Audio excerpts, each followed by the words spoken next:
Hey guys, this is John, and welcome to another Climbing the Rating Ladder video. I'm playing Spaceman Spiff's Revenge, opening with the bird defense, f4. Let's play d5. This is my usual reaction to the bird. Yeah, I haven't reviewed my theory against this opening in some time, but I tend to treat it like a reversed Dutch defense. So we'll see how that applies going forward, but knight f3, I'll play g6. I do like fianchettoing this bishop when white has not occupied that diagonal. Okay, now white's indicating that they're going to play a Stonewall formation. They're going to put all these pawns on dark squares, very likely play e3, probably on this move. Yep. And they have this stronghold on the e5 square. In the future, they may dream of putting the knight there permanently, or at least making it uncomfortable for me to exchange it. However, white has weakened the e4 square in doing this. And I'm just debating what approach I'm going to use. Usually players who play a Stonewall formation are pretty familiar with how the opening and early middle game go. I sometimes like playing knight h6 if I haven't committed the knight, because I feel like it's nice to be able to play f6 in the middle game if this knight jumps into e5. So let's go ahead and do that. The knight is also perfectly fine on f6 and maybe could navigate into e4, but although my knight is further away, I like the fact that I can easily play f6 if need be. Okay, and white plays h3, denying me the use of this square. But I wonder if knight f5 followed by trying to work into g3 makes sense now. Alternatively, I could play f6, knight f7 later. I think I'm just going to castle first, keep my options open, because if I play knight f5, I think bishop d3 is a reasonable reply. Maybe I can mess around with knight g3, try to attack this rook, but it doesn't seem necessary yet. b3, okay, another pawn move by white. Yeah, just making sure my recording's good. Everything looks fine. Yeah, so this seems a little disjointed, what white's going for. And now I'm even more tempted to play knight f5, because if white is truly intending a fianchetto, my knight attacking this pawn, keeping an eye on that pawn, is going to be irritating. So c5 or knight f5 both come to mind here. Maybe I play c5 first. In fact, I think I'm going to do that. Let's see how white reacts to this move. Because if they quickly play bishop e2, this is even more uncomfortable at that point. So c5 was on the agenda for me regardless. Yeah, and they do play that. So knight f5, let's attack this. Eye up the g3 square as well. And I feel like the outcome of the opening has been quite good for me. Okay, king f2, covering those two squares. So white saw the idea. Now, knight c6 looks pretty natural. Even if I get pushed back with g4, I think I can try to get into e4. Anything else I'd really consider? I could take, but I feel like I can take at any point. So let's just play knight c6. If white plays bishop d3 now, then their queen can no longer assist in guarding d4. There's quite a few attackers on the d4 square.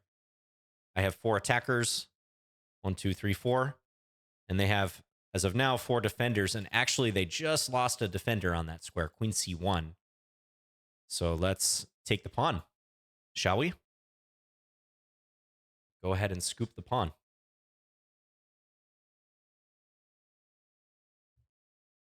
Yeah, and that's an unfortunate pawn for white to lose because their position's going to come apart towards their king and in the center. So knight takes d4. Probably take with this knight. I think I like leaving this one on the table.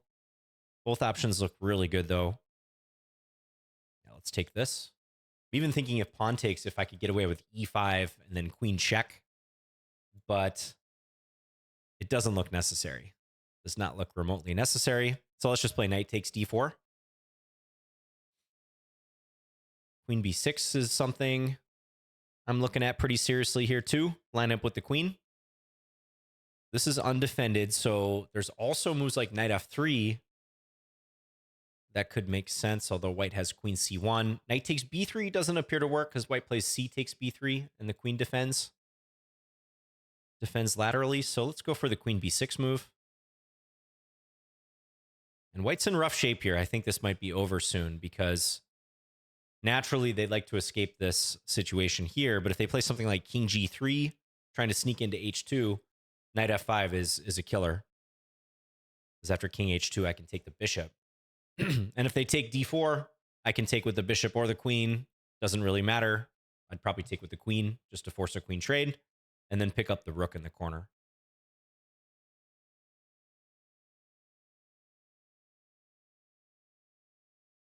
Okay, queen e3, but knight takes c2.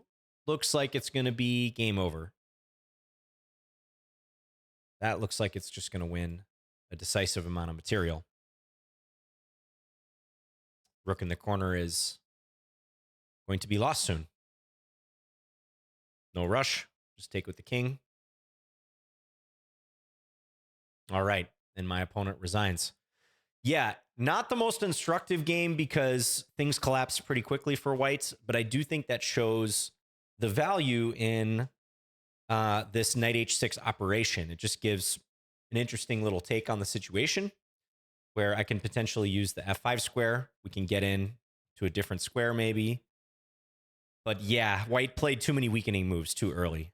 And I think by the time bishop b2 was played, this was already looking pretty rough on knight f5. So take a quick look at the game review. I'm always thinking, like, as I'm saying this and talking about the game, like whether I want to post this sort of thing. I know you guys like it, but I totally recognize that the instructional value for a game like this is kind of low because white didn't get out of the opening. Yeah, so let's see. First thing that caught my eye is that the computer said c5 was a mistake. Yeah, I feel like the parameters for what chess.com describes a mistake, inaccuracy, whatever, are pretty tight. This move looks quite natural, but it moves the needle by a few tenths of a pawn, so it gets the big old red X. So just taking it step by step here. Yeah, this bird opening, f4. You can meet this in a variety of ways.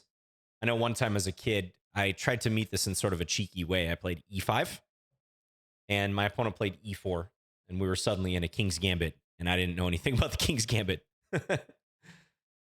So, yeah, I usually play d5. I think it makes the most sense to take the center, specifically with the center pawn if allowed. But you could play knight f6, you could play g6, maybe some of the other pawn moves, c5, even stuff to the 6th rank is probably acceptable. Some transpositional possibilities there too, but I usually play d5. I think that is the most popular move too. And then knight f3, and then this flexible move g6. And you usually see people go one of two ways here. They either go g3, bishop g2, and they try to play this like a reversed Leningrad Dutch, or they'll do what white did, which is pretty clearly go for a Stonewall formation. Every once in a while, you see someone play e3, bishop e2 castles, but I do think that's a little bit passive, especially with black fianchettoing here. So d4, yeah, bishop g7, e3. And again, white is allocating these pawns heavily to the dark squares, hoping to use the e5 outpost at some point in the middle game. Usually they play bishop d3, castles, c3, especially if black plays c5 to shore up the center. Maybe I can just show something roughly along the lines of what often happens. These are the types of positions I feel like Stonewall players are very familiar with. Yeah, knight e5. And they're doing it at a moment where if you take it, you have to reckon with them taking with the f-pawn, unleashing some play down the file. They try to navigate the game towards the black kingside. So nothing particularly wrong with this. You can see the eval is perfectly fine for black.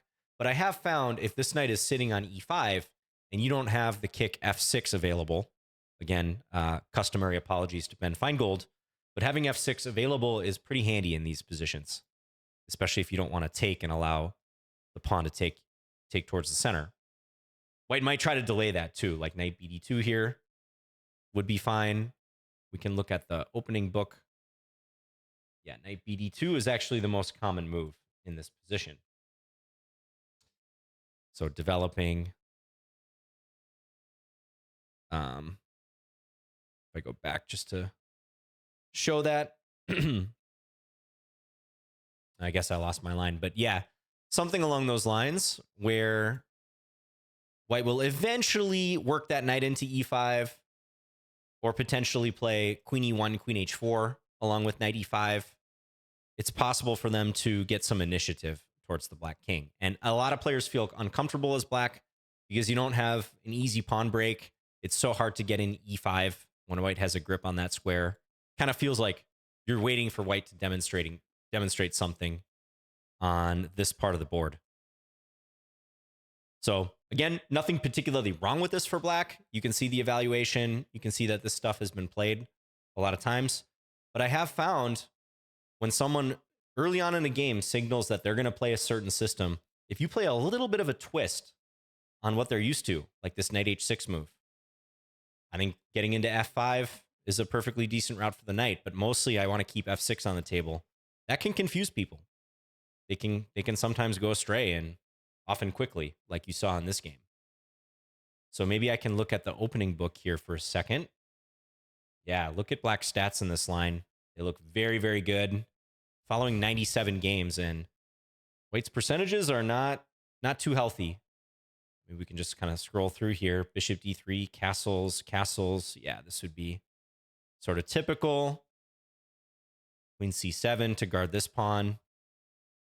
Let's throw the computer on here. You could see similar evaluation. A 1/10 or 2/10 of a pawn advantage for black. I'd say, yeah, mostly equal, maybe a little bit easier for black to play. Another advantage of having the knight here, I should mention, is that you can think about playing bishop f5 and trying to trade the light square bishops and recapture with the knight. Attack this in the process. Maybe pivot the knight back to d6 at some point. Try to influence these squares. That could be handy, because if you can get a light square bishop trade in with black, or white rather, so heavily allocated to the dark squares, that's a pretty handy trade. You trade off their good bishop, you leave them with this bad bishop with all these pawns on dark squares. So yeah, that's an option. I want to demonstrate also how black may look to arrange e5. So let's say, just for the sake of argument, black plays something like knight d7. I don't know, maybe white plays queen e2, b6. I don't really play these positions for white, so I'm not quite sure what they're going to do. Let's just say something like this. It's not out of the question that at some stage, black may try to organize a break like e5. Again, using this f6 pawn. In this case, white never even jumped into the e5 square, but we're playing f6, dropping this knight back to f7, and then working up to the e5 move. And you can see the concentration of forces that black has on that square. This break can be really nice, especially if you do it before white has played e4. That's a break white may sometimes look to achieve from their perspective. So yeah, in conclusion, this knight h6 idea has a number of options available inherent to it. The bishop f5 move to trade bishops, possibly knight f5, and then maneuvering the knight somewhere, or pressure on e3 like you saw in the game. But also f6, denying white the e5 square, or kicking the knight out if white happened to jump in prematurely, and then playing knight f7 and working up to e5. And yeah, I know that looks kind of awkward, like that sequence I just showed, but this is possible because the position's still pretty closed. And both sides have a high degree of king safety. So when that's the case, you can get away with playing moves like that more often than normal. Okay, so going back to the game, yeah, white played this h3 move. It just seemed unnecessary because I wasn't exactly trying to use the g4 square yet anyways. I don't think knight g4 is a concern if white could play h3 at that point if they really wanted to. If I was intent on playing bishop g4, I would have played it before knight h6. But yeah, h3, I castled. The engine does say it's a little bit better to go here right away. I guess it likes the fact that this could be a threat. It did cross my mind that after I castled, maybe g4 would have been critical. But that also looked kind of weakening. I wasn't quite sure white wanted to commit to such a move. It does deny me the f5 square, though, and it restricts my knight in general. So had this happened, I probably would have played something similar to the game, like c5. I don't know, let's just say white reinforces. Maybe I would have done that plan I described, try to work up to the f6, e5 idea with knight f7 in the mix. Maybe white can take this pawn at some point.